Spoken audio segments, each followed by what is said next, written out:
Shalom, rekan-rekan pemuda. Kita akan kembali merenungkan firman Tuhan pada hari Sabtu tanggal 30 April ini.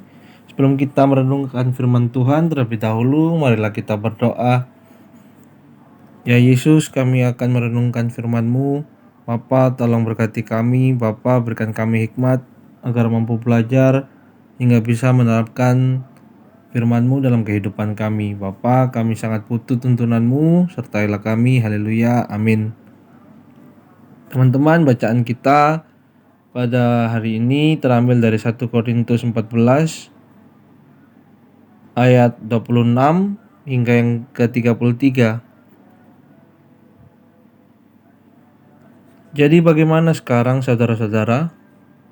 Bila mana kamu berkumpul, hendaklah tiap-tiap orang mempersembahkan sesuatu. Yang seorang mazmur, yang lain pengajaran, atau penyataan Allah, atau karunia bahasa roh, atau karunia untuk menafsirkan bahasa roh. Tetapi semuanya itu harus dipergunakan untuk membangun. Jika ada orang yang berkata-kata dengan bahasa roh, biarlah 2 orang atau sebanyak 3 orang, seorang demi seorang, dan harus ada seorang lain untuk menafsirkannya. Jika tidak ada orang yang dapat menafsirkannya, hendaklah mereka berdiam diri dalam pertemuan jemaat dan hanya boleh berkata-kata kepada dirinya sendiri dan kepada Allah. Tentang nabi-nabi, baiklah 2 atau 3 orang diantaranya berkata-kata dan yang lain memanggil apa yang mereka katakan. Tetapi jika seorang lain yang duduk di situ mendapat penyataan, maka yang pertama itu harus berdiam diri. Sebab kamu semua boleh bernubuat seorang demi seorang, sehingga kamu semua dapat belajar dan beroleh kekuatan. Karena nabi takluk kepada nabi-nabi, sebab Allah tidak menghendaki kekacauan, tetapi damai sejahtera. Sobat muda, terkadang kita terlalu bersemangat hingga hilang kendali. Hal ini bisa terjadi karena idealisme dan self-pride yang tinggi. Dalam sikon tertentu, orang muda kadang butuh perhatian, butuh pengakuan, butuh didengar gagasannya, butuh diapresiasi. Jika tiap orang dalam satu komunitas menuntut hal yang sama dalam waktu bersamaan, apa yang akan terjadi? Kekacauan, perselisihan. Lantas di mana damai sejahtera yang dikehendaki Tuhan? Akankah tercipta? Sebab Allah tidak menghendaki kekacauan, tetapi damai sejahtera.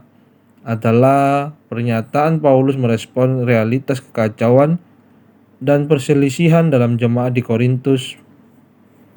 Paulus menekankan pentingnya aturan main dalam pertemuan jemaat. Saat berkumpul, tiap orang memberikan persembahan menurut karunianya masing-masing. Saat berbahasa roh, ada aturan main.